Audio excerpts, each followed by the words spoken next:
Mr. P.H. Kurian, IAS retired.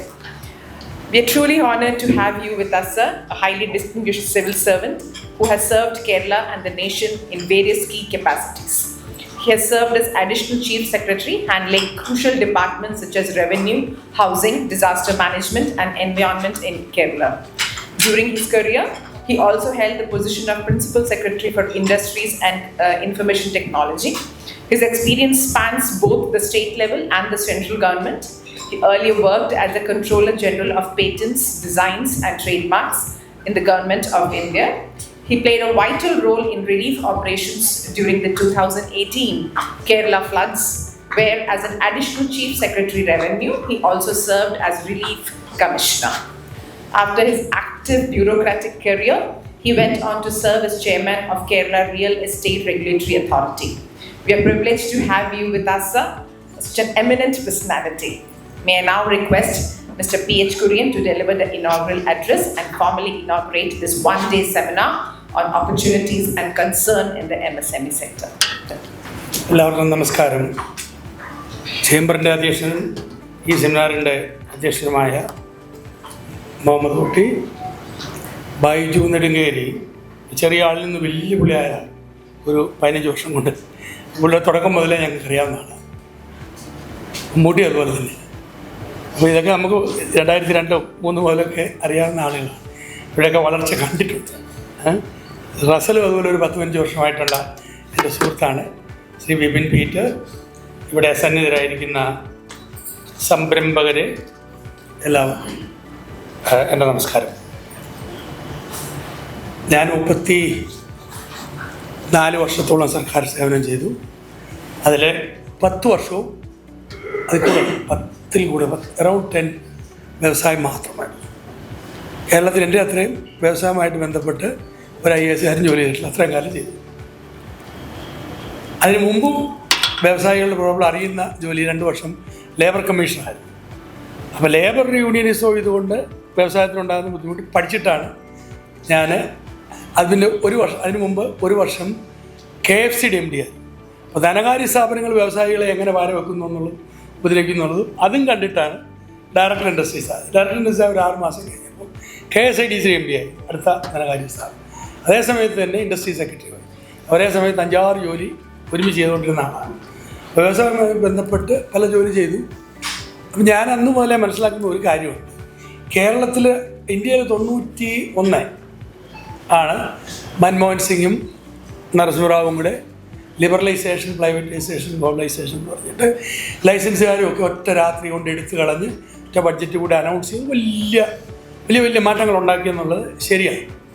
പക്ഷേ കേരളത്തിലുള്ള 2 political formation, LDF, UDF ഇത് നടപ്പിലാക്കിയ കോൺഗ്രസിൻ്റെ കേരളത്തിലെ കോൺഗ്രസ്സുകാരും അവർ ഈ ലിബറലൈസേഷൻ, പ്രൈവറ്റൈസേഷൻ, ഗ്ലോബലൈസേഷന് അന്ന് മുതൽ ഇന്ന് വരെ എതിർപ്പാണ്. ഇന്നിപ്പോൾ 35 വർഷമായി. ഈ 35 വർഷമായിട്ടും പ്രൈവറ്റൈസേഷൻ, ലിബറലൈസേഷൻ, ലൈസൻസുകൾ കുറയ്ക്കുന്നത്, ഇതിലിപ്പോഴും നമ്മൾ മാറിയിട്ടില്ല. ഇപ്പോഴും അതിൻ്റെ കഴിഞ്ഞ 4-5 വർഷമായിട്ട് മിസ്റ്റർ രാജീവ് കുറച്ച് മാറ്റങ്ങൾ കൊണ്ടുവന്നിട്ടുണ്ട്. പക്ഷേ അതും ഫുള്ളായിട്ടുണ്ടെന്ന് വിശ്വസിക്കുന്ന ആളല്ല ഞാൻ. അപ്പോൾ അന്ന് ഞാൻ 2002 ഇൻഡസ്ട്രി ഡയറക്ടർ ആയിരുന്നപ്പോൾ അന്ന് തുടങ്ങിയതാണ്. ഇപ്പോൾ ഇൻഡസ്ട്രിയൽ ഉദ്യോഗസ്ഥന്മാരൊന്നും ഉണ്ടോയെന്ന് എനിക്കറിഞ്ഞില്ല. ഞാൻ 2003 മറ്റോ ഇൻഡസ്ട്രിയിൽ അന്നല്ല. ഈ ഇൻഡസ്ട്രിയിലെ ഉദ്യോഗസ്ഥന്മാരെന്ന് പറഞ്ഞാൽ മാനുഫാക്ചറിങ് വ്യവസായത്തിനെ മാത്രമേ ഇൻഡസ്ട്രി ആയിട്ട് അവർ കാണുന്നുള്ളൂ. MSME ഫെസിലിറ്റേഷൻ ആക്ട് വന്നു അത് 2003 അവസാനങ്ങൾ വന്നു. അന്ന് അതിനെ സർവീസിനെ എല്ലാം ഉൾപ്പെടുത്തി. പിന്നെ ഇപ്പോൾ MSMEക്ക് വേണ്ടി വരാം ആക്ട് തന്നെ വന്നു. അങ്ങനെ ഓരോന്നും വരുന്നതിന് മുമ്പെല്ലാം മാനുഫാക്ചറിങ് വ്യവസായത്തിന് മാത്രമുള്ള ആളായിട്ടാണ് വ്യവസായ വകുപ്പിലെ ഉദ്യോഗസ്ഥന്മാർ കാണിക്കുന്നത്. പിന്നെ വലിയ ചലഞ്ചായിരുന്നു അവരെ അതിൽ മാറ്റാൻ വേണ്ടി. അതിലൊരു 20 പേരെ ഞാൻ കൊണ്ട് അമൃതാനന്ദമയുടെ മാനേജ്മെൻറ്റ് സ്കൂളിൽ കൊണ്ട് 15 ദിവസം ഇട്ട് ട്രെയിൻ ചെയ്ത് ആറ്റിറ്റ്യൂഡിലുള്ള ചേഞ്ച് വരുത്തി. ഒരാഴ്ച ഞാനും പോയി അവിടെ നിന്ന് താമസിച്ചതൊക്കെ ഞാനിപ്പോൾ ഓർക്കുന്നുണ്ട്. അവരിൽ മിക്കവാറും പേര് ഇപ്പോൾ റിട്ടയർ ചെയ്തു. അപ്പോൾ അവരെ ഇൻഡസ്ട്രി ഡിപ്പാർട്ട്മെൻറ്റിൽ ചേഞ്ച് വരുത്താനായിട്ട് ലീഡേഴ്സായിട്ട് പിന്നെ നിന്നു. അങ്ങനെ വലിയ മാറ്റങ്ങൾ ഉണ്ടാക്കാൻ എനിക്ക് അതുകൂടെ പറ്റിയിട്ടുണ്ട്. അതിലൊക്കെ കൂടുതൽ ചെയ്യാമായിരുന്നു. പക്ഷെ നമ്മളിങ്ങനെ ജോലി മാറിപ്പോകുന്ന കാരണം അത് സാധിച്ചില്ല. അന്നെല്ലാം വ്യവസായികളുടെ ബുദ്ധിമുട്ടെല്ലാം മനസ്സിലാക്കിയിട്ടുണ്ട്. ചെറുകിട, മൈക്രോ, ഇതെല്ലാം എൻ്റർപ്രനർഷിപ്പ് വളർത്തുന്ന കാര്യത്തിൽ ഫോർമലായിട്ടുള്ള സ്റ്റെപ്പ് ആദ്യമായിട്ട് എടുത്തത് ഈ എന്താ ഞാൻ ഈ ചെറുപ്പകാലത്ത് കുട്ടികളെ കാച്ചിങ് ദം എന്നുള്ള രീതിയിൽ കോളേജ് വെച്ച് പഠിപ്പിക്കാൻ വേണ്ടി ഇൻഡസ്ട്രിയൽ അല്ലല്ല ഒരു ഇൻസ്റ്റിറ്റ്യൂഷൻ ക്ലബ്ബ് IEC IDC എന്നൊക്കെ പറഞ്ഞപ്പോൾ ഇല്ലേ ഉണ്ടല്ലോ IEDC ഉണ്ടോ ഇൻഡസ്ട്രിയൽ EDC എന്ന് പറഞ്ഞിട്ട് എൻ്റർപ്രന്യൂർഷിപ്പ് ഡെവലപ്മെൻറ്റ് ക്ലബ്ബ് എന്ന് പറഞ്ഞ് കോളേജുകളിൽ തുടങ്ങി. ഒരു 100ഓളം കോളേജുകളിൽ തുടങ്ങി. അതെനിക്ക് ഈ ആറ്റിറ്റ്യൂഡ് പൊളിറ്റീഷ്യൻ്റെയും പബ്ലിക്കിൻ്റെ എല്ലാം മാറ്റാൻ വേണ്ടി ഒരു 100ഓളം കോളേജുകൾ, അത് കൊമേഴ്സും അങ്ങനെ ആർട്സ് ആൻഡ് സയൻസ് കോളേജിലും എഞ്ചിനീയറിംഗ് കോളേജിലും എല്ലാം EDC തുടങ്ങി. EDC തുടങ്ങിയിട്ട് 2003 അവസാനമായപ്പോഴത്തേക്ക് ഇത്തിരി EDC ആയി കഴിഞ്ഞപ്പം IDCയുടെ ചാർജുള്ള കോർഡിനേറ്ററായിട്ടുള്ള ഫാക്കൽറ്റി പ്രൊഫസർമാർ അവരെല്ലാം വിളിച്ചിട്ടായി. റിമെമ്പർ അന്ന് എല്ലാ ട്രേഡ് യൂണിയൻ നേതാക്കളെല്ലാം കൂടെ വിളിച്ച് AK ആൻ്റണി മുഖ്യമന്ത്രിയായിരുന്നു. ഞാൻ കേരള കോപ്പറേറ്റീവ് ബാങ്കിൻ്റെ കോൺഫറൻസ് ഹാളിൽ വലിയൊരു പരിപാടി, അവിടെയാണ് എൻ്റർപ്രന്യൂർഷിപ്പ് എന്ന് പറഞ്ഞ ഒരു സാധനം ഫോർമലായിട്ട് നമ്മൾ വരുത്തുകയും ബഡ്ജറ്റിൽ എൻ്റർപ്രന്യൂർഷിപ്പ് ഡെവലപ്മെൻറ്റിന് വേണ്ടി പൈസ നീക്കി വെക്കുകയും ചെയ്തു. അത് 2003 പോലെ ചെയ്തു. അതിലെ ആദ്യം ഒരു എൻ്റർപ്രന്യൂർഷിപ്പ് ഡെവലപ്മെൻറ്റ് നടത്തിയത് അന്ന് ഈ കുടുംബശ്രീയുടെ തുടക്കമായിട്ടുള്ളൂ. TK ജോസ് ആയിരുന്ന സമയത്ത് കുടുംബശ്രീയിൽ ഉള്ള ആളുകളിൽ നിന്ന് ഞങ്ങൾ സെലക്ട് ചെയ്ത് കുറച്ച് എൻ്റർപ്രന്യൂറിയൽ എബിലിറ്റി കൂടുതലായിട്ട് കാണിക്കുന്നവരെ പ്രത്യേക ട്രെയിനിങ് എൻ്റർപ്രന്യൂർഷിപ്പ് ഡെവലപ്മെൻറ്റ് ഇൻസ്റ്റിറ്റ്യൂട്ട് അഹമ്മദാബാദിൽ നിന്ന് മലയാളികളായിട്ട് ഫാക്കൽറ്റി എല്ലാം കൊണ്ടുവന്ന് 3 മേഖലയായിട്ട് നടത്തി. പക്ഷേ അൺഫോർച്ചുനേറ്റ്ലി അത് മുന്നോട്ട് കൊണ്ടുപോകാൻ പറ്റിയില്ല. കാരണം കുടുംബശ്രീ എന്ന് പറയുന്ന ആളുകൾക്ക് എൻ്റർപ്രന്യൂർഷിപ്പുമായിട്ട് യാതൊരു ബന്ധമില്ല. അവർക്ക് സോഷ്യൽ എൻ്റർപ്രന്യൂർഷിപ്പ് മതി.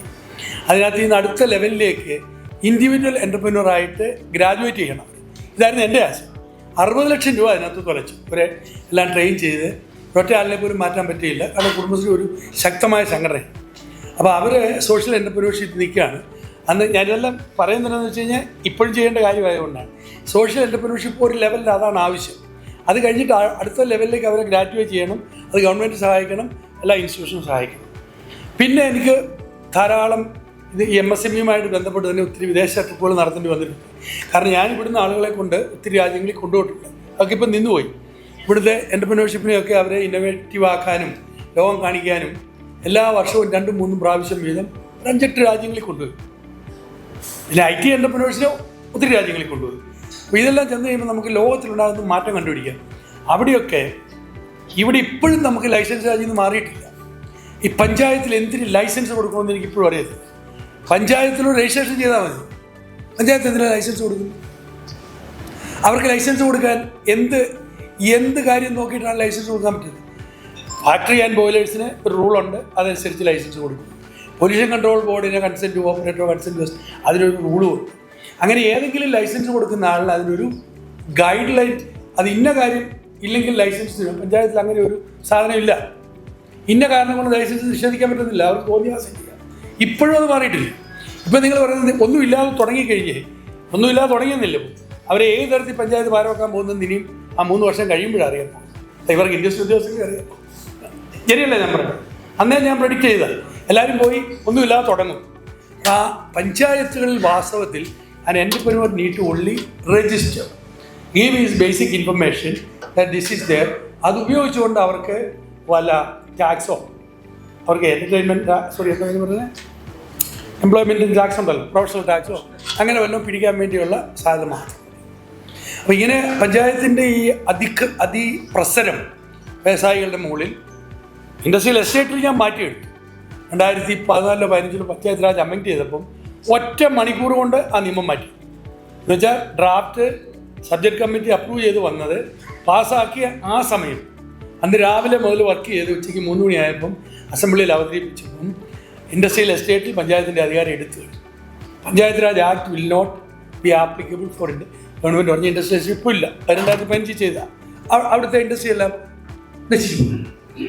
അവിടെ ഒരു ലൈസൻസും വേണ്ടല്ലോ പഞ്ചായത്തിൻ്റെ. അത് പഞ്ചായത്ത് രാജ് ആക്ടിൽ ഒറ്റ ദിവസം കൊണ്ട് ഞാൻ രാവിലെ മുതൽ പ്രവർത്തിച്ച് മാറ്റിയെടുക്കാം. അല്ല എത്ര പറഞ്ഞിട്ടും സബ്ജക്റ്റ് കമ്മിറ്റിയിലൊന്നും സംഭവിച്ചില്ല. പക്ഷേ അവസാന ദിവസം ഇരുകൂട്ടരെയും ഞങ്ങൾ 2 LDFന് ഇതിൽ ഞാനും കുഞ്ഞാലിക്കുസാറോട് വർക്ക് ചെയ്ത് 2 വീട്ടിലെ ആളുകളെ കൊണ്ടുവന്ന് ഉച്ചയ്ക്ക് 3 മണിയായപ്പോൾ ഒഫീഷ്യൽ അമെൻഡ്മെൻറ്റ് ഇദ്ദേഹത്തെ കൊണ്ട് അവതരിപ്പിച്ചു. നമ്മുടെ അന്നത്തെ പഞ്ചായത്ത് രാജ് മന്ത്രി മറ്റേ അമെൻഡ്മെൻറ്റ് പാസ്സാക്കിയെടുത്ത് പഞ്ചായത്തുകളെ ഒഴിവാക്കി. പഞ്ചായത്തുകൾക്ക് യാതൊരു ലൈസൻസിങ് പവറും ഇൻഡസ്ട്രിയൽ എസ്റ്റേറ്റിലും ഇൻഡസ്ട്രിയൽ ഏരിയ ആയിട്ട് ഡിക്ലെയർ ചെയ്ത ഒരു സ്ഥലത്തൊന്നുമില്ല. അവിടെ എന്താ നാശം? ഇപ്പോൾ പഞ്ചായത്ത് ഈ ഒരാളുടെ ലൈസൻസിൽ കയറി പാര വെക്കാൻ എന്ത് കാരണം കൊണ്ട് ഭാരം വെക്കാൻ ഇപ്പോഴും അതിൽ ഉള്ളിലില്ല. ഏറ്റവും ഞാനിപ്പോഴും പറയുന്ന പഞ്ചായത്തിൽ ഒരാൾ രജിസ്റ്റർ ചെയ്ത് ഇൻഫോം ചെയ്താൽ മാത്രമേ മറ്റ് സയൻറ്റിഫിക് ആയിട്ടോ ടെക്നിക്കലോ സയൻറ്റിഫിക് ഫാക്റ്റ് പ്രകാരം മാത്രമേ അതിനെ റെഗുലേറ്റ് ചെയ്യാൻ പറ്റൂ. പഞ്ചായത്തിൽ ഒരു സയൻറ്റിസ്റ്റും ഇല്ല, ഒരു ടെക്നോളജിസ്റ്റും ഇല്ല, ഒന്നുമില്ല. ആരും ചുമ്മാ കയറി പഞ്ചായത്ത് മെമ്പർമാർ ഇതോടെ പറ്റില്ലെന്ന് പറഞ്ഞാൽ പറ്റില്ല. അത് പറയുന്നത് എന്തറിയോ? പബ്ലിക് ഒപ്പീനിയൻ അതിനെതിരാണ്. പബ്ലിക് ഒപ്പീനിയൻ എന്ന് പറയുന്ന എന്തെങ്കിലും ഒരു സാധനമുണ്ടോ? ആർക്കെങ്കിലും മെഷർ ചെയ്യാൻ പറ്റുന്ന കാര്യമാണ്. അവർ തന്നെ നിരൂപിച്ച് കഴിഞ്ഞാൽ അവിടെ ഒരു വ്യവസായമുണ്ട്, അതിനൊരു കോമ്പറ്റീറ്റർ ഉണ്ടെങ്കിൽ അവനൊരു 10,000 രൂപ അടക്കി കഴിഞ്ഞാൽ 10 പേരെ ഇറക്കിയിട്ട് ഒരു ബേളം കൂട്ടും. അങ്ങനെയൊക്കെ ഇഷ്ടം പോലെ കണ്ടിട്ടുണ്ട്. ഞാൻ ഈ കളക്ടറായിരുന്ന കാലത്ത് ഇപ്പോൾ അദ്ദേഹം പറഞ്ഞിട്ട് കളക്ടറിൻ്റെ ഗ്രീവൻസ് അത് പണ്ടേ ഉള്ളതാണ്. ഞാൻ 95-96 കളക്ടറായിരുന്നു വന്നുകൊണ്ട് ഈ ഗ്രീവൻസ് കമ്മിറ്റി അന്നേരം നമ്മൾ ഇഷ്ടം പോലെ കണ്ടിട്ടുണ്ട്. നമ്മുടെ എതിരാളി എന്ന് പറഞ്ഞാൽ നമ്മുടെ കോമ്പറ്റീറ്റർ കുറച്ച് രൂപ മുടക്കി കുറേ ആളുകളെ ഇറക്കി ഒരു പ്രകടനം സംഘടിപ്പിച്ചിട്ട് അതിൻ്റെ പേരിൽ പഞ്ചായത്ത് നിർത്തി വെക്കും. ഇപ്പോൾ പഞ്ചായത്ത് മെമ്പർമാർ ആരെങ്കിലും ഉണ്ട് ക്ഷമിക്കണം.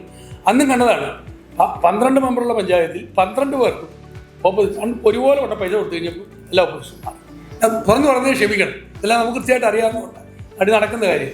12 പേർക്ക് ഒരുപോലെ പൈസ കൊടുത്തു അപ്പോൾ എല്ലാം ശരി. അപ്പം ഇങ്ങനെയൊക്കെ നടന്നിട്ടുണ്ട്. അപ്പം ഞാൻ ഇതിന് പോയി കണ്ടതെന്നത് ചൈനയിലാണ് ഏറ്റവും. ചൈനയിലെ പഞ്ചായത്തുകളാണ് ഈ സ്മോൾ ഇൻഡസ്ട്രി പ്രൊമോഷൻ ഏജൻസി. അവിടുത്തെ ലോക്കൽ ബോഡിയാണ് പ്രൊമോഷൻ ഏജൻസി. ഇവിടെ ലോക്കൽ ബോഡി റെഗുലേറ്ററി, ഗവൺമെൻറ് ഈ ഇൻഡസ്ട്രി ഉദ്യോഗസ്ഥന്മാർ പ്രൊമോഷൻ ഏജൻസികളാണ്. തിരിച്ചാക്കിയാൽ എന്താ കുഴപ്പം? പഞ്ചായത്തിനെ സംരംഭങ്ങൾ ഉണ്ടാക്കുന്നതിൻ്റെ പ്രൊമോട്ടിങ് ഏജൻസി ആക്കി. പഞ്ചായത്തിൽ ഇപ്പോഴും ഞാൻ പറയും, പഞ്ചായത്തിൻ്റെ പെർഫോമൻസ് അളക്കുമ്പോൾ എൻ്റർപ്രൈസസും തൊഴിലും ക്രിയേറ്റ് ചെയ്തതിൻ്റെ ഒരു ഇൻഡിക്കേറ്റർ വെക്കാൻ പറഞ്ഞിട്ട് വിജയൻ സാർ ഇന്നും സമ്മതിച്ചിട്ടില്ല. അവർ ചെയ്യുന്നതെന്നറിയാമോ? ഞാൻ പുള്ളിയായിട്ട് എത്ര ഫൈറ്റ് ചെയ്തിട്ടുണ്ടെന്നറിയാം. തൊഴിലുറപ്പിൻ്റെ എണ്ണം എത്രയും കൂടുതൽ കൊടുത്തു. തൊഴിലുറപ്പ് പദ്ധതിക്കകത്ത് ഏറ്റവും കൂടുതൽ കൊടുത്ത് പഞ്ചായത്തിൻ്റെ ഏറ്റവും വലിയ അച്ചീവ്മെൻ്റ് തൊഴിലുറപ്പ് ഏറ്റവും കൂടുതൽ കൊടുത്തു കഴിഞ്ഞാൽ ദരിദ്രവാസിയാണെന്നറിയാം. ആ പഞ്ചായത്ത് ആ നാട്ടിൽ ഒരു വികസനവും നടത്താത്തതുകൊണ്ടല്ലേ ആളുകൾ തൊഴിലുറപ്പിന് പോകുന്നത്. മീനിങ് ഫുൾ ആയിട്ടുള്ള ഒരു ജോലിയും അവന് കിട്ടാത്തതുകൊണ്ടാണല്ലോ ഈ 380 രൂപയ്ക്ക് പോകുന്നത്. ആ പഞ്ചായത്തിൻ്റെ ഗ്രേഡ് താക്കുകയാണ് ചെയ്യേണ്ടത്. ഞാൻ ആർഗ്യുമെന്റ് ഞാൻ ഇപ്പോഴും അതാണ്. തൊഴിലുറപ്പ് ഏറ്റവും കൂടുതൽ കൊടുത്ത പഞ്ചായത്തിൻ്റെ അച്ചീവ്മെൻറ്റിൽ ഏറ്റവും കുറഞ്ഞവനാണ്. കാരണം അവരുടെ പഞ്ചായത്തിൽ യാതൊരു സംരംഭങ്ങളുമില്ല, ഒരു ജോലിയില്ലാത്ത. ഞാനീ പറഞ്ഞത് എന്തെങ്കിലും അഭിപ്രായ വ്യത്യാസം ഉണ്ടെങ്കിൽ നിങ്ങൾ പറഞ്ഞു. ആ ഫാക്റ്റല്ലേ? അപ്പോൾ ഏറ്റവും കൂടുതൽ തൊഴിൽ കൊടുത്ത പഞ്ചായത്ത് ഏറ്റവും താഴ്ന്ന പഞ്ചായത്ത്. കാരണം അവർ യാതൊരു വികസനം എന്ന് പറഞ്ഞാൽ റോഡിൽ ബ്ലാക്ക് വാഷ് ചെയ്യുന്നതല്ല. ഞാൻ ബ്ലാക്ക് വാഷ് എന്ന് പറഞ്ഞു കുറച്ചൊരു 6 ലക്ഷം മുമ്പ് ബ്ലാക്ക് വാഷ് ചെയ്യുന്നതല്ല. വികസനം എന്ന് പറയുന്നത് അവിടെ സംരംഭം വന്ന് അവിടെ ജോലിയും അവിടെയുള്ള പൗരന്മാർക്ക് ഡീസൻ്റായിട്ട് ജീവിക്കാൻ പറ്റുന്ന വരുമാനത്തോടെ ജീവിതം ഉണ്ടാക്കി കൊടുക്കുന്നതിനെയാണ് നമ്മൾ വികസനം എന്ന് പറയുന്നത്. ഇപ്പോൾ എല്ലാവരും വികസനത്തിനായിട്ട് ലക്ഷ്യം പങ്കെടുക്കുക. അവിടെ ആരെങ്കിലും ഒരു ടാർഗറ്റ് ഗവൺമെൻറ് വെച്ചിട്ടുണ്ട്, ഓരോ പഞ്ചായത്ത് ഇത്ര എൻ്റർപ്രന്യൂർഷിനെ നിങ്ങൾ അവിടെ ക്രിയേറ്റ് ചെയ്യണം, നിങ്ങൾ എൻ്റർപ്രന്യൂറുടെ കൂട്ടത്തിൽ നിൽക്കണം. ഇപ്പോൾ ഇയാൾ പറഞ്ഞു ഗ്രാമസഭ എന്താ പറയുന്നത്, സംരംഭക സഭ ഒക്കെ പറഞ്ഞു പോപ്പാ. അതൊന്നും ശരിയാവില്ല. അത് ശരിയാകണമെങ്കിൽ അവരുടെ ഉത്തരവാദിത്വമായിട്ട് പഞ്ചായത്ത് രാജ് ആക്റ്റിൽ മാറ്റണം. അവിടെ അപ്പോൾ ഗവൺമെൻറ്റുകൾക്കും ഗവൺമെൻറ് ഉദ്യോഗസ്ഥർക്കും പൊളിറ്റിക്കൽ പാർട്ടിക്കും അത് താല്പര്യമില്ല. കാരണം അവർക്ക് ഇതിന് മുകളിൽ കയറി മൊത്തം ഒന്ന് മെഴുകണം സ്റ്റേറ്റ് ലെവലിൽ. പഞ്ചായത്തിന് ഞാൻ അതിൻ്റെ ഒരു ഉദാഹരണം പറഞ്ഞാൽ നിങ്ങൾക്ക് മനസ്സിലാവും. ഞാൻ 2003 തോന്നുന്നു ബാംബു ഇന്റർനാഷണൽ ബാംബു അലയൻസ് എന്ന് പറഞ്ഞൊരു പറഞ്ഞാൽ ചൈനയുടെ വലിയ ബാംബുവിൻ്റെ പ്രോസസ്സിങ് ഇൻഡസ്ട്രി ഉള്ള സെൻട്രൽ ചൈനയിലെ ഒരു സ്ഥലത്ത് ഞങ്ങളൊരു 3-4 പേര് പോയിരുന്നു. ഇവിടെ CP ജോണൊക്കെ ഉണ്ട്, CP ജോൺ പ്ലാനിങ്.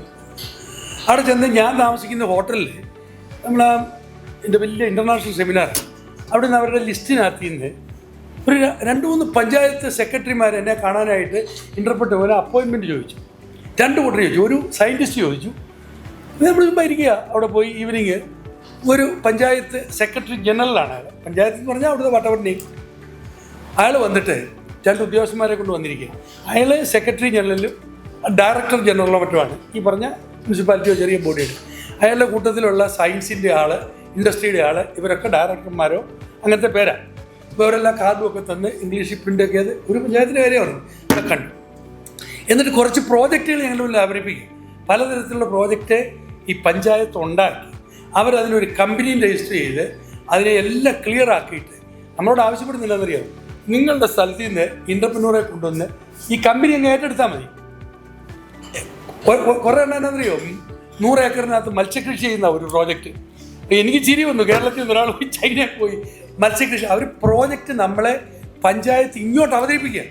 അതിൻ്റെ എല്ലാ ക്ലിയറൻസസും എടുത്ത് എല്ലാമാക്കി ഒരു കമ്പനി, ഒരു എൻറ്റിറ്റി ഉണ്ടാക്കി നമ്മൾ അവിടെ ഇൻവെസ്റ്റ് ചെയ്യുന്നത് അതിൻ്റെ ഷെയറിലാണ്. അത് ഏറ്റെടുത്ത് കഴിയുമ്പോൾ ഫസ്റ്റ് ഡേയിൽ നമുക്ക് തുടങ്ങാം. ഇതൊരു 4 പഞ്ചായത്തുകൾ അവിടെ വന്ന് ഇൻ്റർനാഷണലി പലരും ഇവർ പോയി സമീപിക്കുക. അത് കഴിഞ്ഞ് തിരിച്ചിവിടെ വന്ന് ഇപ്പോഴും ഞാൻ ഓർക്കുന്നുണ്ട്, ഇപ്പോൾ MLA നേരത്തെ പുള്ളി പ്രശാന്ത് മേയറായിരുന്നു. അപ്പോൾ പുള്ളി നല്ല കൊച്ചു പയ്യൻ. ഞാൻ പുള്ളി CM-നെ കണ്ടച്ച് താഴോട്ട് ഇറങ്ങി വന്ന സമയത്ത് എന്നെ കാണാനായിട്ട് കയറി. അപ്പോൾ ഞാൻ പുള്ളിയോടൊരു കാര്യം പറഞ്ഞു, ഒരു വ്യവസായം വന്നു കഴിഞ്ഞാൽ നിങ്ങൾ അവർക്കൊരു മെയിൽ അയക്കും.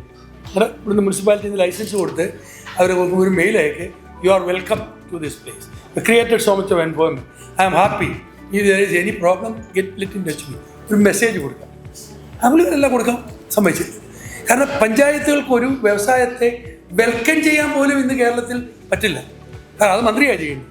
അത് കഴിഞ്ഞിട്ട് ഞാനൊരു കാര്യം പറയാം, ഞങ്ങൾ ഇറ്റലിയിലൊക്കെ പല രാജ്യത്ത് ചെല്ലുമ്പോൾ അവിടുത്തെ മേയർ എന്ന് പറഞ്ഞാൽ ചെറിയ മുനിസിപ്പാലിറ്റിയുടെ ചെയർമാൻ മേയറാണ്, പഞ്ചായത്തിൻ്റെ ആളെല്ലാം മേയറാണ്. അപ്പോൾ ആ മേയർമാർ നമുക്ക് ഡിന്നർ ഓഫർ ചെയ്യും, നല്ല സ്മോളൊക്കെ അടിച്ചിട്ടുള്ള നല്ല ഡിന്നർ ഓഫർ. ഞാൻ മന്ത്രിമാരൊക്കെ പോയി കഴിച്ചിട്ടുണ്ട്. അത് കഴിഞ്ഞിട്ട് തിരിച്ചു കൊടുത്ത് ഞാൻ ഈ മേയറോട് പറഞ്ഞു, ഞാൻ പൈസ കൊടുത്തോളാം. IT കമ്പനികളൊക്കെ വന്നപ്പോൾ ഞാൻ പൈസ കൊടുത്തോളാം, നിങ്ങൾ മേയർ ഹോസ്റ്റ് ചെയ്യുന്നതായിട്ട് നമ്മൾ നോട്ടീസ് അടിക്കും, നിങ്ങൾ വന്നൊന്നിരുന്നാൽ മതി. പറ്റില്ലെന്ന്. കാരണം അങ്ങനെ കുത്തക മുതലാളിക്ക് വെൽക്കം ചെയ്യാനായിട്ട് ഞങ്ങളെ കിട്ടത്തില്ല. അങ്ങനെയൊന്നും പറഞ്ഞില്ല, അവരുടെ പൊളിറ്റിക്കൽ പ്രോബ്ലം അതാണ്. ഒരു വിദേശത്തിൽ നിന്ന് വരുന്ന മുതലാളിയെ ഇവിടെ വെൽക്കം എന്ന് ഔദ്യോഗികമായിട്ട് ഒരു ഗ്രൂപ്പിലിരുന്ന് പറയാൻ ഇപ്പോഴും ബുദ്ധിമുട്ട്. ആ ബുദ്ധിമുട്ട് ഇപ്പോഴും മാറിയിട്ടില്ല. അത് മാറ്റിയ ഒരാളെ ഇപ്പം ഞാൻ കാണുന്നുള്ളൂ, അത് രാജീവ്, വ്യവസായ മന്ത്രി രാജീവ്. ഇങ്ങനെയുള്ള ആളുകളെ ഞാനും കൂടെ ഇരുന്ന ഹോട്ടലിൽ ഒരുമിച്ച് ഡിന്നർ കൊടുത്തു. He has change himself. പക്ഷെ ആർക്കും ചേഞ്ച് ചെയ്യാനായിട്ട് നമുക്കിപ്പോഴും ആ സാഹചര്യം കേരളത്തിൽ വന്നിട്ടില്ല. ഈ 2002 മുതൽ ആ സംരംഭകത്വം നമുക്ക് ആവശ്യമാണ്, എൻ്റർപ്രൈസും നമുക്ക് ആവശ്യമാണ്, ബിസിനസ് നമുക്ക് ആവശ്യമാണ് എന്ന് അന്ന് മുതൽ ഞാൻ റിട്ടയർ ചെയ്യുന്ന 2019 അവസാനം വരെയും ഇത് ഒറ്റ ലാംഗ്വേജിൽ അത് കഴിഞ്ഞു ഇത് തന്നെയാണ് സംസാരിക്കുന്നത്. അതിപ്പോഴും യഥേഷ്ടമായിട്ടില്ല. മറ്റ് പല പ്രദേശങ്ങളിലും നിങ്ങൾ ഈ ഞാനെല്ലാം കുറേ ഉദാഹരണം പറയുമ്പോൾ ഇപ്പോൾ നമ്മൾ റിട്ടയർ ചെയ്തുകൊണ്ട് പച്ചയ്ക്ക് പറയാം. ഈ കേരളത്തിൽ ഈ ബ്യൂറോക്രസി, ഇവർ കുറച്ച് പേര് ബ്യൂറോക്രാറ്റുണ്ട്, അവരുടെ പൊളിറ്റിസൈസേഷൻ വലിയൊരു പ്രോബ്ലമാണ്. ഇതൊക്കെ നമുക്ക് നല്ല സ്പീഡ് കിട്ടും. ഈ റൂളിംഗ് പാർട്ടിയുടെ എല്ലാത്തിലെയും യൂണിയനിൽ പെട്ട ആളുകൾ. അപ്പോൾ ഇതൊരു തമിഴൻ വ്യവസായം എടുത്തെന്ന് പറഞ്ഞു, electricity executive engineer, assistant executive engineer അടുത്ത് പുള്ളി ഒരു വ്യവസായം തുടങ്ങാൻ വേണ്ടി പവർ അലോക്കേഷൻ്റെ ഒരു കത്ത് കിട്ടും. അപ്പോൾ പവർ അലോക്കേഷൻ കഴിഞ്ഞ് പവർ അലോക്കേഷൻ അവിടെ ഉണ്ട്, താനും എല്ലാം ഉണ്ട്. അപ്പോൾ ഇയാൾ എന്നിട്ട് പറയാണ്, ചെന്ന് കണ്ടപ്പോൾ പറയാണ്, അതെ ഞാൻ ഈ ഓപ്പോസിഷൻ്റെ യൂണിയനിൽപ്പെട്ടാണ്, ഈ ഗവൺമെൻറ്റിൻ്റെ കാലത്ത് ഞാൻ ആ പവർ അലോക്കേഷൻ തരില്ല, 6 മാസം കഴിഞ്ഞ് ഞങ്ങളുടെ ഗവൺമെൻറ് വരുമ്പോൾ തമാന്ന്. ഇങ്ങനത്തെ ഒരു ബ്യൂറോക്രസി ലോകത്തിലെവിടെയും ഞാൻ കണ്ടില്ല. ഞാൻ പറഞ്ഞ ചൈനയിൽ പിന്നെ ഒരു പാർട്ടിയോ വടക്കേന്ത്യ പോലും നിങ്ങൾ കാണത്തില്ല. നമ്മളുടെ ഉദ്യോഗസ്ഥരുടെ ഈ ആ ഒരു യൂണിയൻ പൊളിറ്റിക്കൽ ബേസ്ഡ് അഭിനേഷം വലിയ പ്രശ്നമാണ്. അതുകൊണ്ട് ഒത്തിരി വ്യവസായങ്ങൾ ഇവിടെ മാറ്റി വെച്ചു, അടുത്ത പ്രാവശ്യം വീണ്ടും നടക്കാൻ. ഇതൊക്കെ ഇതിൻ്റെ എല്ലാം മുഖസാക്ഷികളാണ് ഞങ്ങളൊക്കെ ജോലിയിൽ. ഇപ്പോൾ ഉള്ളവരും അത് തന്നെ ഫേസ് ചെയ്യുന്നുണ്ടാകും. ഇതെല്ലാം കേരളത്തിലൊരു അതൊക്കെ മാറി വരണമെങ്കിൽ സമൂഹം മൊത്തമായിട്ട് സംരംഭകരെ വാല്യൂ ചെയ്യുന്ന ഒരു സമൂഹമായിട്ട് മാറും. അത് വളരെ പ്രധാനപ്പെട്ടതാണ്. ഞാൻ കഴിഞ്ഞ ദിവസം ന്യൂ ജേഴ്സിയുടെ ഗവർണർ കൊച്ചി വന്നു. അപ്പോൾ നമ്മുടെ യൂസഫ് അലി ആണ് പുള്ളിയെ വിളിച്ചോണ്ട് വന്നു. അയാൾ ഇവിടെ നിന്ന് പ്രസംഗിക്കും. നമ്മുടെ മുഖ്യമന്ത്രി ഹോസ്റ്റ് ചെയ്യുന്ന ഡിന്നർ പോലെ. അപ്പോൾ ആ ഗവർണർ പറയാണ്, oh mister Yusuf Ali, I promise my word to you, I will come.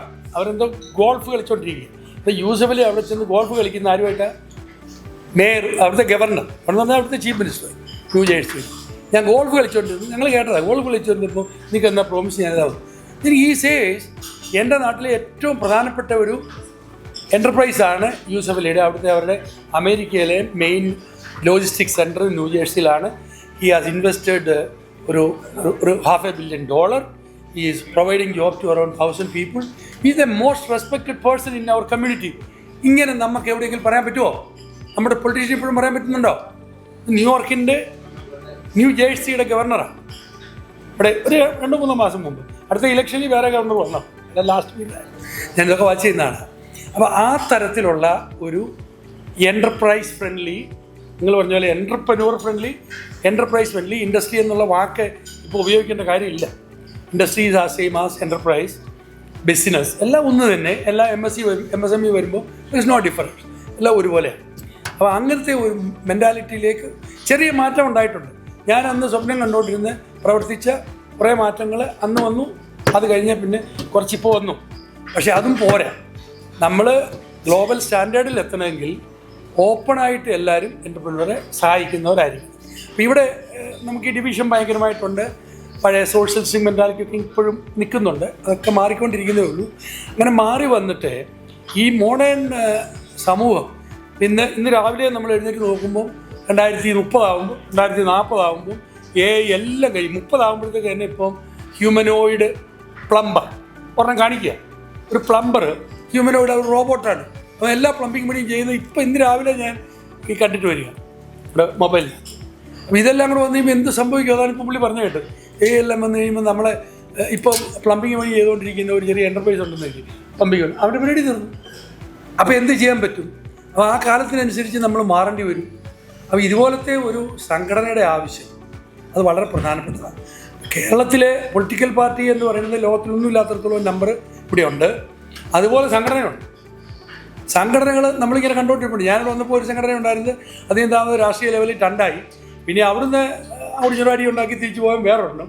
അപ്പോൾ എത്ര കഴിഞ്ഞ 10-35 വർഷം കൊണ്ട് തന്നെ ഇതുമാത്രം സംഘടനകൾ ഡിവൈഡ് ചെയ്ത് പോകും തോറും നമ്മുടെ ശക്തി കുറയും. ഡിവൈഡ് ചെയ്ത് പോറും കളക്റ്റീവ് പവർ കുറയും. ഇത് തന്നെ ഡിവൈഡ് ചെയ്ത് വന്നാൽ കേരള ചേംബർ കൊമേഴ്സ് എന്ന് പറഞ്ഞിട്ട് ഇവിടെ ഉണ്ടായിരുന്ന കൊച്ചിയിലുണ്ടായിരുന്ന അതിനകത്ത് നിന്ന് ഇറങ്ങിപ്പോന്ന പുള്ളി ഉണ്ടാക്കിയത്. പക്ഷേ ഞാൻ അതുകൊണ്ട് പറയുകയാണ്, ആ ഒരു ടെൻഡൻസി വെച്ചുകൊണ്ട് നിങ്ങൾ ആരും ഇതിനകത്ത് ചേർന്ന് കഴിഞ്ഞാൽ ഇത് നല്ലതാണെന്ന് തോന്നിയെങ്കിൽ മാത്രം ചേരുക. ഞാൻ പറഞ്ഞത് ക്ഷമിക്കുക. ഇത് പ്രയോജനമുള്ളതാണെന്ന് കുറച്ച് കാലം ടെസ്റ്റ് ചെയ്ത് യൂസ് ചെയ്താണ് കിട്ടുക.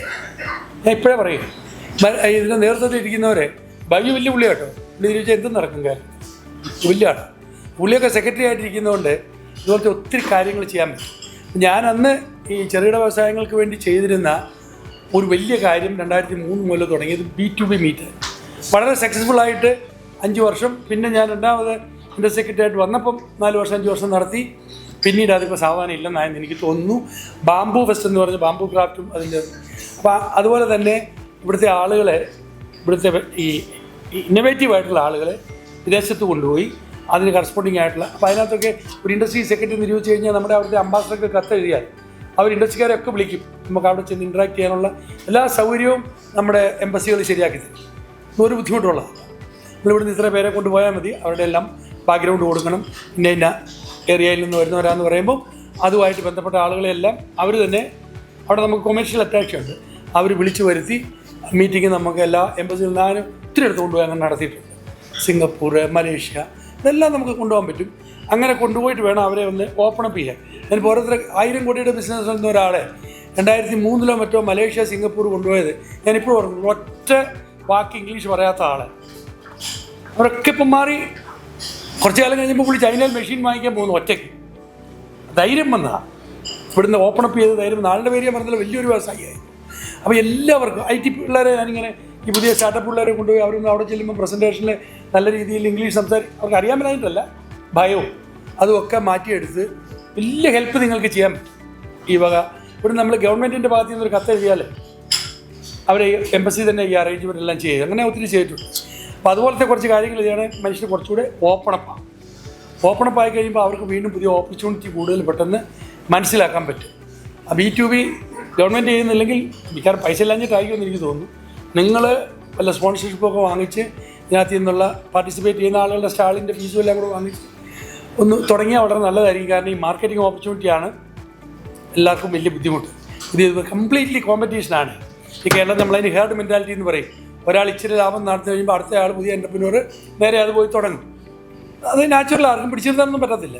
അപ്പോൾ ആ ഇന്നോവേറ്റീവ് മൈൻഡുള്ളവരെ അതല്ല എനിക്ക് വേറെ സ്വന്തമായിട്ട് ഞാൻ തന്നെ ഡെവലപ്പ് ചെയ്യണമെന്നൊക്കെ തിങ്ക് ചെയ്യുന്ന ആ തിങ്കിങ്, ആ ഇന്നോവേഷൻ എന്നൊക്കെ ഇവിടെ പേര് ചോദിച്ചിട്ടുണ്ട്. How to incite that innovative thinking എന്നുള്ളത് വലിയൊരു വിഷയമാണ്. ഞങ്ങൾ എൻ്റർപ്രനർഷിപ്പ് ഡെവലപ്മെൻറ്റ് ഞാൻ 2 പുസ്തകം എഴുതിയിട്ടുള്ള ആളാണ്. എൻ്റർപ്രനർഷിപ്പിനെയും ക്ലസ്റ്റർ ഡെവലപ്മെൻറ്റിനെ സംബന്ധിച്ച്. അപ്പോൾ അത് വലിയൊരു വിഷയമാണ്. അത് ഈ ആളുകൾ ഒരുമിച്ച് വരുന്നതും അവർ ഒരുമിച്ച് നിന്നിട്ട് ഒക്കെ. ഞാൻ ഒരു ഉദാഹരണം പറയാം. ഒരു സമൂഹം മുഴുവൻ ഒരുമിച്ച് നിന്ന് ഗ്ലോബൽ പ്രോഡക്റ്റ് ഉണ്ടാക്കി എന്താ നമ്മുടെ ഇന്ത്യൻ രൂപയെ പറഞ്ഞാൽ ആയിരക്കണക്കിന് കോടി വാല്യൂ കൊണ്ടിരുന്ന ഒരു ഉദാഹരണം എന്ന് പറഞ്ഞാൽ സ്കോച്ച് വിസ്കിയാണ്. സ്കോച്ച് വിസ്കി അവർ സ്കോട്ട്ലൻഡിലെ ഒരു ചെറിയ പ്രദേശത്തുള്ള കുറച്ച് ഡിസ്റ്റിലറിയാണ്. അവർ സ്കോച്ച് വിസ്കി എന്ന് പറയുന്ന ഒരു ബ്രാൻഡ്, ഒരു കമ്പനിയുടെ അല്ല. ഇവിടെ അങ്ങനെ സംഭവിക്കുമോ? എല്ലാ കമ്പനികളും ചേർന്ന് ഒറ്റ ബ്രാൻഡ് വെക്കുമോ? സ്കോച്ച് വിസ്കി എന്ന് പറയുന്ന ഒറ്റ ബ്രാൻഡാണ്. അതിനുള്ളിൽ ഓരോ കമ്പനിയുടെ പേരെഴുതും. ബാക്കി ലെവല് മറ്റേ ഗ്ലെൻ മൊറാൻഡ് മറ്റേ ഒത്തിരി പേരെഴുതും. അപ്പോൾ അവർ ഒരുമിച്ച് നിന്നുകൊണ്ട് അവരതിനെ ഒരു ജിയോഗ്രാഫിക് ഇൻഡിക്കേഷനായിട്ട് എടുത്ത് ഞാൻ കൺട്രോളർ ജനറൽ പേറ്റൻ്റ് ആയിരുന്നപ്പോഴാണ് ഇന്ത്യ വന്ന് രജിസ്റ്റർ ചെയ്തത്. വലിയ സംഭവം. അവർ പറഞ്ഞതെന്നറിയോ, 1 ബില്യൺ യൂറോയാണ് അവരുടെ global fund four promotion and protection of their brand name. എവിടെയെങ്കിലും ഇതുണ്ടാക്കി കഴിഞ്ഞാൽ കേസ് കൊടുക്കും. ഇന്ത്യയിൽ ഇവിടെ അന്നൊരു സാധനമുണ്ട്, പീറ്റർ സ്കോട്ട് എന്നൊരു ബാംഗ്ലൂരിലെ ഒരാളൊരു വിസ്കി ഉണ്ടാക്കി. എന്നാൽ ഇന്ത്യൻ സ്കോച്ച് വിസ്കിൻ്റെ അനുഭവം. അപ്പോൾ ഇവർ സുപ്രീം കോടതി വരെ കേസും നടത്തി അയാളെ കൊണ്ട് ഇന്ത്യൻ സ്കോച്ച് വിസ്കി എന്നുള്ളത് എടുത്തു മാറ്റി. അപ്പോഴാണ് അവർക്ക് സ്കോച്ച് വിസ്കിയുടെ പ്രാധാന്യം കിട്ടുന്നത്. അങ്ങനെ ബ്രാൻഡ് ഒരു സമൂഹം മാത്രം ഉണ്ടാക്കിയ ബ്രാൻഡിൻ്റെ ഉദാഹരണമാണ് സ്കോച്ച് വിസ്കി. ആണ് ഏറ്റവും വലിയ ഒരു സാധനം. പിന്നെയുള്ളത് പർമിസാൻ ചീസ് എന്ന് പറഞ്ഞാൽ ഇറ്റലിയിലെ പർമ എന്ന് പറയുന്ന ഒരു റീജിയൻ, ഇവിടെ ഒരു സ്റ്റേറ്റ് പോലെ ഒരു സാധനം. ആ പർമ റീജിയനിൽ മാത്രം ഉള്ള ഒരു പർട്ടിക്കുലർ സ്പീഷീസ് ഓഫ് പശു. അവിടെ വേറൊരു സ്പീഷീസിനെ പശുവിനെ പോലും കൊണ്ടുവരാൻ പറ്റില്ല. അവർ 1926 അങ്ങനെ ഒരു നിയമം ഉണ്ടാക്കി ഈ ബ്രാൻഡിനെ പ്രൊട്ടക്റ്റ് ചെയ്യാൻ വേണ്ടി. ആ ഒരു സ്റ്റേറ്റ് മുഴുവനും അവരുടെ എക്കോണമിയുടെ ഒരു 25-30% ഈ ചീസ് ഉണ്ടാക്കണം. ഈ പശുവിനെ വളർത്തുക, പുറത്ത് നിന്ന് ഫുഡ് കൊണ്ടുവരാൻ പറ്റത്തില്ല, പുറത്തു നിന്നുള്ള പശുവിനെ കൊണ്ടുവരാൻ പറ്റില്ല. കംപ്ലീറ്റ്ലി സ്റ്റാൻഡേർഡ് SOP ആണ്. പശുവിനെ കറക്കുന്നതും പശുവിന് തീറ്റി കൊടുക്കുന്നതും. അതുകൊണ്ടുവന്ന് കോട്ടേജ് ഇൻഡസ്ട്രി മുതൽ വലിയ കമ്പനികൾ വരെയുണ്ട്. 400 യൂണിറ്റ് ഉൽപ്പാദിപ്പിക്കുന്നു. 400 യൂണിറ്റുകൾ വലിയ കമ്പനികളുമുണ്ട്, കോട്ടേജും ഉണ്ട്. എല്ലാവരും ഒരേ രീതിയിലാണ് ഉണ്ടാകുന്നത്. പക്ഷേ അതിന് പുറത്ത് പോകുമ്പോൾ സാധാരണ ഇവിടെ നമുക്ക് കിട്ടുന്ന ചീസിൻ്റെ 4000 ഇരട്ടി വിലയാണ്. അതിൻ്റെ ഒരു അര കിലോയ്ക്കൊക്കെ 4000 രൂപ റിലയൻസിലൊക്കെ കാണാം. എൻ്റെ വിലയ്ക്ക് വിൽക്കുന്നത് അറിയാം. അപ്പം they bring in money from outside all throughout the world to their region. അപ്പോൾ അവിടെ ചെന്ന് കഴിഞ്ഞാൽ ആരെ കണ്ടാലും അവൻ പർമിസാൻ ചീസിൻ്റെ ആരാധകനും അവൻ ചീസ് കഴിക്കാനാണ്, അതേ കഴിക്കാനുള്ള കാര്യം അവനെ പർമിസാൻ ചീസിനെ കുറിച്ച് എല്ലാവരും മൊത്തം അറിയാം. അങ്ങനെയാണ് ഒരു സമൂഹം മൊത്തമായിട്ട് അവരുടെ ഒരു പ്രോഡക്റ്റിനെ അഭിമാനത്തോടെ കണ്ട് ഏറ്റെടുക്കുന്നത്. ഇവിടെ നമ്മൾ ഇതെല്ലാം ഞാൻ നോക്കി. ഞാൻ കൺട്രോളർ ജനറലായിരുന്നപ്പോൾ ഇവിടെ എത്ര എണ്ണത്തിന് GI കൊടുക്കുന്നറിയാം. ബാലരാമപുരത്തെ ഇതിന് ചേന്നമംഗലം കൂത്താപ്പള്ളി ഇതിനെല്ലാം പിടിച്ചു കൊടുത്തു. അവിടെ ഇപ്പോഴാണ് ചുരു അടിക്കുക. ഒരുമിച്ച് കൂടിയിട്ട് ഇത് കണ്ടുകൊണ്ടാണ് ഇന്ത്യയിൽ ഇവിടുന്ന് പിടിച്ചു കൊടുത്തത്. അത് കൊടുത്തു കഴിഞ്ഞിട്ട് അതിനുള്ളവർ തമ്മിൽ ഇപ്പോഴും ഒരു ഒരുമ വരുന്നില്ല. ഞാൻ ഈ അസോസിയേഷൻ പറഞ്ഞാൽ ഇതുപോലത്തെ വിഷയങ്ങളിൽ നമുക്ക് യൂണിഫൈഡ് സ്റ്റാൻഡിൻ്റെ ആവശ്യകത. കുത്താമ്പള്ളി സാരി എന്ന് പറയുന്ന പാലക്കാട് തൃശ്ശൂർ ബോർഡറിൽ അവിടെ ഞാൻ പോയി കണ്ടിട്ടുണ്ട്. അത് വലിയ വാല്യൂ അഡീഷൻ കിട്ടാവുന്ന ഒരു സാധനമാണ്. അപ്പോൾ അതിനെ ഇപ്പോഴും അവർക്ക് ആ യുണീക്ക്നെസ് പിടിച്ചു നിർത്താൻ പറ്റുന്നില്ല. അതേപോലെ വേറൊരുത്തിനുണ്ടാക്കിയാലും അവന് കുത്താമ്പള്ളി എന്ന് പറയും. അപ്പോൾ അതിന് വല്ല ബാർകോഡും ഒക്കെ വെച്ച് ഒറിജിൻ ട്രേസ് ചെയ്യാവുന്ന രീതിയിൽ ഉള്ള ചെറിയ പരിപാടി ചെയ്താൽ എല്ലാ 50 പ്രൊഡ്യൂസേഴ്സ് ഉണ്ട്, 50 പേരും കൂടെ. അപ്പോൾ അതിൻ്റെ നിയമത്തിലൊക്കെ വ്യവസ്ഥയുണ്ട്. ഇൻഡിവിജ്വൽ പ്രൊഡ്യൂസേഴ്സ് സെയിൽ ചെയ്യുന്നവന് സബ് ലൈസൻസ് വേണം. അവൻ മാത്രമേ സെയിൽ ചെയ്യാൻ പറ്റുള്ളൂ. നമുക്ക് എല്ലാ കടകളിലും വിൽക്കാൻ പറ്റില്ല. അവൻ്റെ കടയിൽ മാത്രമേ കാണുള്ളൂ. അവിടെ അവൻ ആ സബ് ലൈസൻസ് ഉള്ളവനായിരിക്കണം. ആരുടെ ഒരു സാരി എടുത്താലും ഇത് കൂത്താമ്പള്ളിയിൽ ഉണ്ടാക്കിയതാണ്. നമുക്ക് അവിടെ വെച്ച് നമ്മുടെ മൊബൈലിൽ സ്കാൻ ചെയ്ത് നോക്കിയാൽ ആരാണ് അത് വീവ് ചെയ്തതെന്നും എത്ര ദിവസം കൊണ്ട് വീവ് ചെയ്യുന്നു ഇതെല്ലാം ചെയ്യാൻ പറ്റുന്ന കാര്യമാണ്. അപ്പം അങ്ങനെ ഇപ്പോഴും നമുക്ക് ചെയ്യാൻ പറ്റിയിട്ടില്ല. ചേന്നമംഗലം സാരിയോ ഒന്നും ഇപ്പോഴും ചെയ്യാൻ പറ്റിയിട്ടില്ല. കാരണം കേരളത്തിലുള്ളവർ ജാതി മത ചിന്തയോ അല്ലെങ്കിൽ പാർട്ടിയും എല്ലാം കൂടെ വെച്ച് അങ്ങോട്ടും ഇങ്ങോട്ടും. ഈ വ്യവസായികളെന്ന് പറയുന്ന ഒരു സമൂഹം പല കാര്യങ്ങളിലും ജാതിമത രാഷ്ട്രീയ ഭേദമന്യേ ഒരുമിച്ച് നിന്നെങ്കിൽ മാത്രമേ ആ സ്ട്രെങ്തിൽ കൂടി മറ്റവനെ ഉപദ്രവിക്കാൻ വേണ്ടിയൊന്നുള്ള സ്ട്രെങ്ത് അല്ല, നമ്മളുടെ മാർക്കറ്റിംഗ് കേപ്പബിലിറ്റി അതനുസരിച്ച് വർദ്ധിക്കും. നമുക്കൊരു ബ്രാൻഡ് ക്രിയേറ്റ് ചെയ്യും. That will give you more money, that will increase your profitability, that will also improve your technology. കളക്റ്റീവായിട്ട് ടെക്നോളജി ഇമ്പ്രൂവ്മെൻ്റ് നടത്താൻ എല്ലാം ചെയ്യാം. അപ്പോൾ അതെല്ലാം വലിയൊരു സബ്ജക്റ്റാണ് ഞാൻ നമ്മുടെ പുസ്തകത്തിനകത്തുണ്ട്. അപ്പോൾ ഇങ്ങനെ ഒത്തിരി വിഷയമുണ്ട്. ഈ ചേംബർ ഇതിനെ കാര്യമായിട്ട് കണക്കാക്കുകയാണെങ്കിൽ ഇങ്ങനത്തെ വിഷയങ്ങളെല്ലാം കൂടെ കൊണ്ട് ഇതിനെ ഒരുമിച്ച് ആളുകളെ കൂട്ടിക്കൊണ്ട് പോയാൽ നല്ലതായിരിക്കും. അപ്പോൾ ആളുകൾ ഒരു നല്ല കുറച്ച് കാര്യങ്ങൾ ഇതുപോലെ നിങ്ങൾ കാഴ്ചവെക്കട്ടെ. ഇനി ഫർദർ മൾട്ടിപ്ലൈ ചെയ്യാതെ നോക്കുക, എല്ലാവരെയും ഒരുമിച്ച് കൂട്ടിക്കൊണ്ട് പോവുക, എങ്കിൽ വളരെ നന്നാവും. ഇത്രയെല്ലാം ഇതൊന്നും ഞാൻ ഒരു പിന്തിരിപ്പനായിട്ട് പറയുന്നതല്ല. ആക്ച്വൽ നടന്ന കാര്യങ്ങളൊക്കെയാണ് പറഞ്ഞത്. അതെല്ലാം നിങ്ങളുടെയൊക്കെ പ്രവർത്തനഫലമായിട്ട് മാറും. എൻ്റെ ഒരു ലാഞ്ചന ഇപ്പോൾ ഗവൺമെൻറ്റിൻ്റെ ഭാഗത്ത് ഇത് വരുന്നുണ്ട്. അതിനപ്പുറം കുറച്ചുകൂടെ വന്നു കഴിയുമ്പോൾ അങ്ങനെ ഒരു എൻട്രപ്രനൂറിയൽ കമ്മ്യൂണിറ്റി ആയിട്ട് കേരളക്കര മാറട്ടെ എന്ന ആശംസ കൊണ്ട് ഞാൻ സെമിനാർ ഉദ്ഘാടനം ചെയ്യുന്നു. Thank you.